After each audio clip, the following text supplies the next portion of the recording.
भाई कितने पैसे हुए? 350 रुपए।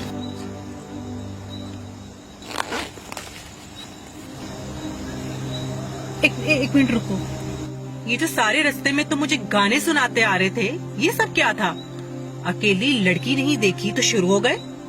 वो तो मेरे मोबाइल की बैटरी लो थी, वरना तुम्हारे जैसे ड्राइवर की तो मैं लाजमी कंप्लेंट करती। और आप मुझे बाजी बाजी कह के इज्जत दे रहे हो। वो एक्चुअली बात ये है कि मेरी वाइफ का फोन था।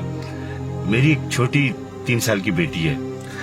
मैं रोजाना उसको रात को कोई सॉन्ग या लोरी सुना के सुलाता हूँ। तो आज चूंकि मैं आपके साथ था तो आज वो रो रही थी, तो वाइफ ने मुझे मजबूर किया कि इसे कुछ गा दो ताकि ये सो जाए। आई एम सॉरी, मुझे इसलिए गाना पड़ा। I am really very sorry. मैंने आपको मिसअंडरस्टैंड किया। ये नहीं आपके पैसे। चलिए। Thank you. अच्छा सुने,